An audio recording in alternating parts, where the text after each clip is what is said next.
바로 시작을 하도록 하겠습니다. 저는 오랜 기간 공무원으로서 그리고 교수로서 재직하다가 뒤늦게 성경 공부를 하면서 저 나름대로 깨달은 게 있었던 것 같아요. 하나님께서 다 각자에게 역사하신다고 저는 믿습니다. 저에게 주신 말씀 하나하나를 기록하면서, 그리고 비록 짧지만 구치소에 있는 동안 제가 한 150여 개 정도를 제 나름대로 말씀을 정리했습니다. 그 중에 가장 으뜸이 법률가의 시각이다 보니까 하나님께서는 독생자 예수님을 십자가에 매다셔서 공의를 실현하시고 그리고 동시에 사랑을 베푸셨다고 하셨는데, 그러면 아드님을 십자가에 매다하셨으면 그러면 하나님께서는 독생자 아드님께 가혹행위 하신 것일까? 학대를 하신 것일까? 하는 의문을 갖게 됐어요. 그런데 그 답을 예수님의 말씀을 통해서 저는 나름대로 얻었습니다. 빌립이 예수님께 이 많은 사람들을 어떻게 먹일까요? 또는 예수님, 하나님 아버지를 저희들에게 보여주옵소서 할 때 예수님께서 하신 말씀이 있죠. 하나님은 내 안에 계시고 나는 하나님 안에 계신다. 그 말을 통해서 해답을 얻었던 것 같아요. 예수님은 하나님 안에 계셨습니다. 하나님 안에 계시면서 예수님께서는 그 모진 고난과 고통과 모함, 이걸 다 함께 겪으셨어요. 결코 내버려 두지 않으셨습니다. 그래서 나에게 주어진 이 고난, 이 고통도 결코 나를 버리지 않으셨다. 함께 하신다. 내 옆에서 함께 눈물을 닦아주시고 함께 고통을 느끼신다. 내 안에 오셨다. 내 안에 오신 성령 하나님께서 나와 함께 이 고난을 함께 하신다 하는 것을 알고 참 많이 눈물을 흘렸던 것 같아요. 오늘 그 두 번째 시간이 되는 것 같습니다. 저도 변호사고 법률가이다 보니까 오늘 말씀 중에 십자가에서 7가지 말씀 중에 하나, 아버지 저들을 사하여 주옵소서 자기들이 하는 것을 알지 못하나이다 하는 그 부르짖음, 그 기도, 그 간구하심의 의미가 무엇일까 한번 생각해 보았습니다. 아버지 저들을 사하여 주옵소서 자기들이 하는 것을 알지 못하니이다. 법률 용어 중에 법의 무지는 용서가 안 된다는 격언이 있습니다. 법률을 알지 못하더라도 내가 무슨 죄를 지었는지 잘 구체적으로 알지 못하더라도, 살인한 사람이 형법제 몇 조에 따라서 살인죄로 처벌되는지, 절도한 사람이 형법제 몇 조에 의해서 처벌되는지 모를지라도, 세세한 규정 하나하나를 제대로 모를지라도 처벌을 면할 수 없다는 것이 법 격언 중에 하나입니다. 이미 자신의 행위가 어떤 죄인 줄을 알고 있었고 알 수 있었다는 것을 전제로 하는 것입니다. 그러나 내가 죄인 줄 몰랐습니다. 진짜 몰랐습니다. 이게 행정법상에 죄가 구성되는지, 제가 무슨 죄를 지는지 몰랐습니다 하고 말할 때는, 그때는 예외적으로 허용될 수도 있겠죠. 그러나 대다수가 과연 법적으로 얘기하면 위법성에 내 행위가 위법성의 인식이 가능성이 있었는지, 그것이 위법하다고 생각할 여지가 있었는지, 생각할 수 있었는데 생각하지 않았다면 그 정도는 처벌할 수 있지 않을까 하는 것이 우리 형법에서는 과실범이라고 합니다. 내가 이런 행위를 하지만 적어도 이런 행위가 죄를 구성할 수도 있지 않을까 하는 위법성, 법률에 위반된다는 것을 인식할 수 있었지 않았을까 한다면 처벌하는 것이죠. 그러나 하나님께서는 우리가 무슨 죄를 지었는지를 알지 못하는 가운데서도 독생자 예수님을 우리에게 보내주셔서 우리를 모두 용서하셨습니다. 예수님을 보내셔서 우리의 죄를 덮어주셨습니다. 우리의 의사를 물으신 것도 아닙니다. 두 분 하나님, 위격으로 두 분이신 하나님 아버지와 그 아들 예수님께서 미리 정해 두시고 정하신 대로 하셨습니다. 오늘 본문에서는 우리의 죄가 어떤 것인지, 얼마나 무섭고 무거운 죄인지를 직접 보여주시면서 우리에게 우리들을 해코지하고 괴롭히고 마음에 상처를 주고, 우리 어머니 표현에 의하면 저 왼수 같은 사람, 왼수 같더라도 그 사람에게 어떻게 대해야 되는지를 가르쳐 주고 계십니다. 아버지, 저들을 사하여 주옵소서. 자기들이 하는 것을 알지 못함이니이다. 예수님은 여기서 첫째, 저들을 용서해 달라고 기도하셨습니다. 예수님은 그들을 용서할 수 있는 아주 높은 보좌를 버리시고 이 낮고 낮은 땅으로 오셔서 전지전능하신 하나님이시기 때문에 모든 것을 할 수 있었음에도 불구하고 겸손히 아버지께 간청드리는 낮은 자세를 택하셨습니다. 인간의 위치를, 사람의 자리를 끝까지 지키셨습니다. 무엇보다도 예수님은 고난 중에 기도하셨습니다. 고통 중에 그 많은 학대와 시련과 모욕과 정죄함, 심판을 받아가면서도 그들을 용서해달라고 하셨습니다. 3년 동안 충성 경쟁을 한 그들이 이제는 다 죽게 되었으니 떠나버린 그 제자들마저도, 그리고 군중들, 소리 없이 자기의 맡은 바를 수행하는 군인들, 한 사람 한 사람을 특정해서 용서하신 것이 아니고 저들을 싸잡아 용서하셨습니다. 예수님은 그들을 결코 정죄하지 않았습니다. 저 왼수 같은 놈들, 저 살인마들을 용서하옵소서 하고 기도하지 아니하셨습니다. 모든 것을 아버지께 맡겨드렸습니다. 저들을 용서해 주옵소서. 그리고 기억도 안 나게 덮어 주옵소서. 하나의 앙금도 남음이 없이 모두 용서해 주옵소서 하고 기도하셨습니다. 그들은 자기들이 하는 것을 알지 못한다고 하셨습니다. 예수님을 매다는 그들은 자기들이 무슨 죄를 저지르고 있는지도 몰랐을 것입니다. 예수님이 하나님이신 것을 몰랐을 것입니다. 율법에 능한 그들이 율법서와 예언서를 몽땅 외우고 있을 만한 그 서기관들마저도 오실 메시아를 기다린다고 하면서도 막상 예수님이 메시아로 오신 것을 몰랐습니다. 하나님을 믿는다고 하면서도 예수님을 모르고 십자가에 매달아 죽였으니 제대로 믿은 것이 아니었습니다. 그렇습니다. 2000년 이후 오늘을 사는 우리 또한 예수님을 믿는다고 하면서도 말씀대로 뜻대로 살고 있지는 않은지요. 우리가 지은 죄가 무엇인지를 몰랐기에 하나님의 놀라우신 사랑을 몰랐던 그들 바리새인들과 같이 오늘도 자기의 의대로 뜻대로 살면서 그리스도를 거절하고 그분을 근심케 하고 있다는 사실을 모르고 살지는 않고 있는지요. 형식적인 종교 생활로 만족하고 있지는 않습니까? 우리는 구약을 통해서, 신약 성경을 통해서, 말씀을 통해서 그것이 어떤 죄인지를 알게 되었고 그것이 얼마나 무서운지를 알고 있습니다. 우리는 그 죄가 얼마나 무거운지 무서운지 피로 범벅된 예수님을 바라보고 우리의 죄가 얼마나 심각한 것인지를 우리는 알게 되었습니다. 저 또한 제가 얼마나 죄인지를 알게 되었습니다. 그래서 우리는 하나님을 알지 못하기 때문에, 무지하기 때문에 저지른 죄를 더 이상 짓지 않도록 하기 위해서 우리는 말씀을, 그리고 항상 우리 안에 성령이 충만하시기를 기도하고 있습니다. 오늘 두 가지 말씀을 하셨습니다. 이제 오신 분을 위해서, 예수님께서는 십자가 위에서 저들을 용서하옵소서. 그들 스스로가 무엇을 하는지를 모르고 있나이다. 이렇게 예수님께서는 십자가 위에서 고통 중에 말씀하셨습니다. 오늘 주신 말씀을 가지고 저는 몇 가지 교훈을 삼고자 합니다. 먼저 죄를 사해 주시는 분은 하나님 한 분이십니다.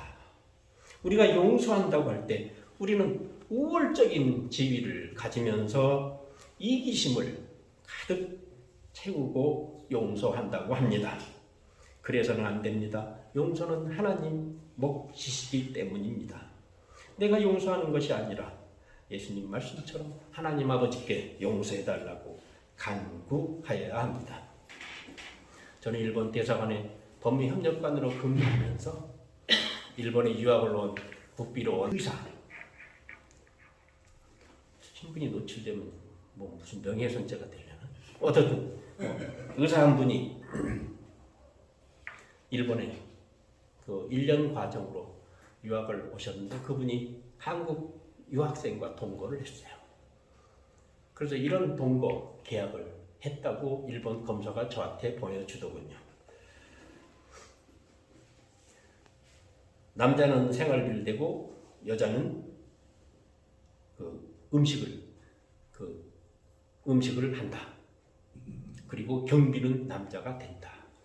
같이 잠은 자더라도 성행위는 하지 않는다. 이런 계약서를 체결했는데 저한테 묻더군요.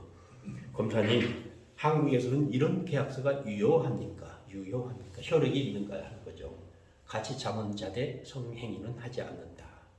글쎄요, 저는 불가능할 것 같은데 법적으로는 효력이 없을 것 같은데 그게 무슨 의미가 있겠어요. 근데 사건이 나고 말았어요. 그래서 의사가 구속이 됐습니다. 그래서 의사를 찾아갔어요. 합의를 하려면 저쪽에서 100만 엔, 1000만 원을 달라고 한대요. 그래서 1000만 원을 주고 합의를 하는 방법밖에 없겠습니다. 일은 벌어졌으니. 그래서 100만 엔을 주고 합의를 하자고 했습니다. 그리고 동경지검 검사에게 당부를 했습니다. 합의를 위해서 시간을 좀 달라고. 근데 일본 법은 우리 법과 좀 다르더라고요. 일본 법은, 우리 법은 친고죄, 이 성행위는 거의 다 친고죄가 빠졌습니다. 이제는 합의를 해도 처벌하도록 돼 있는데 일본은 많은 경우가 아직도 친고죄 그대로 남아 있어요. 성범죄에 대해서. 그런데 우리 법과 좀 다른 것은 검사가 기소할 때까지입니다. 그래서 검사가 그 죄명으로 기소하기 전까지 합의를 해야 하고 친고죄에서 그때까지 합의를 하면 기소 자체를 못하는 공소권이 없어집니다. 근데 우리는 검사가 기소하고 1심 판결 선고 전까지만 합의를 하면 친고죄의 경우는 공소권이 없음하고 그냥 기각형식으로 끝나요. 그래서 1심 판결 선고까지. 근데 일본은 검사가 기소할 때까지. 의미는 그 차이인 것 같아요. 검사가 일단 공권력을 행사해서 기소를 했으면 그 다음에는 일반 사적인 합의에 의해서 이것이 처벌이 좌우되지 않겠다는 것이 일본법인 것 같고 우리는 그래도 1심 끌어가면서까지도 합의를 하면 1심 그동안 했던 것 모든 걸 다 무효화하겠다. 합의를 해주면 이렇게 공권력을 행사하면서도 사적인 합의를 많이 강조했던 것 같아요. 근데 일본은 어쨌든 검사가 기소하면 합의에도 처벌해야 되니까 그래서 검사의 기소를 늦춰달라고 했더니 검사가 저에게 하소연을 하더라고요. 합의를 위해서 구속기간을 연장한 적이 없습니다. 그럼에도 불구하고 도와드리겠습니다 해서 어느 일정한 시간을 기다렸더니 합의가 결국은 안 되더군요. 그래서 물었더니 나중에 1000만 엔 1억을 달라고 했다고 합니다. 그러게 적절한 예인지는 모르겠습니다만 그 예를 통해서 보더라도 우리가 용서를 한다는 것이 우월적 지위에서 내가 합의를 해준다는 우월적 지위에서 그리고 자기 이기심을 모두 채우고도 그래도 앙금이 남는 그것이 과연 용서일까요? 일본의 율법에 정통했던 바리새인들과 율법 교사들 그리고 서기관들 그 모든 사람들이 또한 우리가 죄사함은 구약 성경에서 잘 알고 있듯이 오직 하나님 한 분이시다. 그래서 예수님이 메시아이심을 몰랐기 때문에 예수님이 하나님이신 것을 몰랐기 때문에 병을 고치시고 죄사함을 선포하시는 그 예수님을 향해서 오히려 신성 모독이라고 생각했을 것입니다. 그들은 생각했습니다. 오직 하나님 외에 누가 능히 죄를 사하겠느냐 하고 의문을 가졌고 또 속으로는 이는 누구이기에 죄도 사하는가 하고 생각했을 것입니다. 예수님은 그들의 생각을 아시고 인자가 땅에서 죄를 사하는 권세가 있는 줄을 너희로 알게 하리라고 말씀하고 계십니다. 그렇습니다. 그들은 예수님이 누구이신지를 알려고 했다면 쉽게 알 수 있었을 것입니다. 예수님께서 누가복음 23장 31절에서 푸른 나무에도 이같이 하거든 마른 나무에는 어떻게 되리요? 여기서 말하는 푸른 나무는 우리의 죄를 대신 짊어지시고 한 점 죄 없으신 예수님께서 그 공의를 다 받아들인 그 십자가의 고난을 상징하고 있습니다. 마른 나무는 죄인인 우리 본인들이 자신의 죄를 해결하지 않고 하나님께 돌아오지 않는 죄인들, 그 죄인들을 상징하고 있습니다. 죄가 없으면서도 대신 짐을 지신 그 예수님께도 이렇게 무섭게 다스리시니 그 죄를, 그 죄인 본인들이 죄를 지고도 해결하지 않고 하나님께 돌아오지 않는 그 마른 나무들이야 어떻게 얼마나 끔찍한 하나님의 분노를 받겠느냐 하는 말씀입니다. 그렇습니다. 예수님은 자신의 죄를 회개하지 않고 하나님께 돌아서지 않는 사람이 받을 형벌이 얼마나 무서운지를 생각하면 그들을 위해서 눈물을 흘리고 기도하라고 하고 계십니다. 지금은 은혜의 시대입니다. 아버지를 멀리 떠난 그 탕자가 돌아서면 하나님께서 자녀로 삼아주셨듯이 아들로 삼아주셨듯이 우리 또한 돌아서면 하나님께서는 우리를 하나님 자녀로 삼아주십니다. 하나님은 우리가 죄인임을 알고 돌아서게 하는데 사용하지 못하실 것이 없습니다. 마른 가지를 누가복음 23장 31절에서 얘기했듯이 그 이후에 38절에서는 다음과 같이 얘기하고 있습니다. 예수님이 십자가에 매달리셨을 때 그 위에 있는 이는 유대인의 왕이다 라는 죄패가 써 있습니다. 예수님이 십자가에 달린 죄패는 나사렛 예수 유대의 왕이라고 기록되어 있습니다. 빌라도의 아이디어였습니다. 십자가의 저주형을 받는 그 예수라는 사람이 너희 나라 유대 나라의 왕이라는 그런 조롱 섞인, 그래서 유대 나라 십자가 형벌을 받는 그 저주받은 분이 유대 나라 왕이라고 한다면 그 유대 나라를 얼마나 격렬한 그런 죄패였겠습니까? 그러나 바리새인들은 스스로 그거를 알려고도 안 했고 오히려 그것도 모자라서 자칭이라고 써달라고 했습니다. 그 다음 39절입니다. 달린 행악자 중에서 하나는 비방하여 이르되 네가 그리스도가 아니냐 너와 우리를 구원하라. 그리고 40절입니다.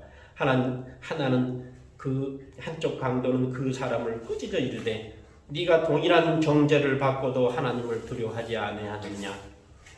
예수님이여 당신의 나라에 임하실 때 나를 기억하소서.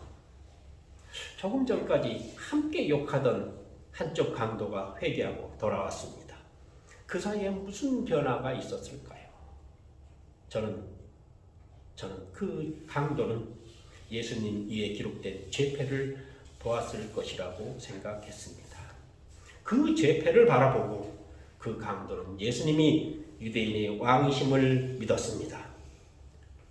그러자 예수님께서 내가 진실로 내가 너에게 이르노니 오늘 내가 나와 함께 낙원에 있으리라. 그래서 그는 그의 믿음대로 낙원에 들어갈 수 있었습니다. 그에게 죄패는 빌라도가 아이디어를 내서 조롱 섞인 유대 나라 전체를 조롱하는 그 유대인의 왕이라는 죄패가 십자가를 전하는 도구가 된 것이었습니다. 조롱조로 쓴 그 죄패가 한 강도를 구원으로 인도하였습니다. 하나님은 사용하지 못할 사람은 아무도 없습니다. 사용하지 못할 물건이 한 개도 없습니다. 집사람 전라도 사람 가끔 얘기를 하면서 전라도 사람은 맛도 한 개도 없다 하대. 맛이 어떻게 한 개가 없지? 이렇게 얘기합니다. 어렸을 때 우리는 가위바위보하고 편을 가를 때 가위바위보, 너는 우리하고 같이 사는 거야. 같이 사는 거야. 산다는 표현 이거 할 때 다른 사람들이 희한하게 생각하대요. 이 사투리. 맛이 한 개도 없네. 하나님께서는 사용하지 못할 것이 한 개도 없습니다.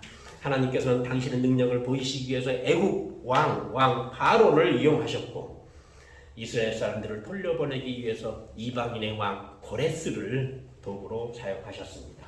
욥의 충성심을 알기 위해서 사탄의 시험을 허락하기도 하셨습니다. 이방인 빌라도가 기록한 그 죄패마저도 불쌍한 강도 그 영혼 한 영혼을 구원하는 데 이용하셨습니다. 빌라도의 조롱 섞인 행동 하나하나까지도 사용하셔서 예수님을 왕으로 선포하셨습니다. 우리에게 눈으로 보고 읽을 수 있도록 우리에게 합당한 사랑의 언어로 말씀해 주셨습니다. 나는 2번에 걸쳐서 제 공직생활에 고발한 그 사람들을 많이 미워했습니다. 그러나 십자가에 매달린 예수님을 바라보고 묵상할 때 깨닫게 되었습니다. 저들이 고발한 죄명은 비록 잘못되었지만 내가 죄인임을 깨닫게 해주었으니 얼마나 감사한지요. 하나님은 우리가 죄인임을 깨닫게 하기 위해서 오늘도 옆에 성도를, 이웃을, 말씀을, 가족을 통해서, 사기꾼들을 통해서 알려주고 계십니다. 내가 죄인임을 깨닫게 하시기 위해서 나에게 필요한 사랑의 언어를 사용해서 저를 깨닫게 해 주셨습니다. 한편 강도가 죄인임을 깨닫게 한 죄패처럼 그들이 비록 우리를 고발할지라도 우리는 그 사람을 위해서 기도해야 합니다. 하나님의 자녀를 해코지한 사람, 마음에 상처를 준 사람, 그리고 괴롭히고도 돌아서지 않는 그 사람들이 받을 형벌을 생각하면 우리는 그들을 위해서 울면서 기도해야 할 것입니다. 아버지, 저들을 사하여 주옵소서. 자기들이 하는 것을 알지 못함이니이다. 오늘도 우리 안에 오신 성령 하나님께서 우리에게 어떻게 말씀하고 계신가요? 옆에 있는 성도를 통해서, 이웃을 통해서, 가족을 통해서, 설교 말씀을 통해서, 계시를 통해서, 꿈의 환상을 통해서 하나님께서는 우리에게 말씀하고 계십니다. 나사렛 예수님은 너의 참 주인이시다. 요한계시록은 다음같이 써있더군요. 귀 있는 자는 성령이 교회들에게 하시는 말씀을 들을지어다. 이는 그에게는 내가 하나님의 낙원에 있는 생명나무의 열매를 주어 먹게 하리라. 아멘. 예수님은 우리를 위해 죽으심으로 우리가 용서를 받았으니 기쁨으로 예수님을 닮아가는 그런 삶을 살아야 되지 않을까요? 그것이 감사의 표현이 아닐까요? 그들을 원수라고 정죄하지 말고 살인만 나쁜 놈이라고 하지 말고 그냥 모든 것을 하나님 아버지께 올려드리는 예수님처럼 그들을 위해 오히려 기도해야 하지 않을까요? 한 점 앙금이 없이 완전히 덮어주시도록 기도해야 할 것입니다. 죄에 대한 무지는 용서받지 못합니다. 그러나 하나님께서는 예수님을 보내셔서 그를 영접하는 자마다 의인이라고 불러주셨습니다. 죄를 깨끗이 덮어주셨습니다.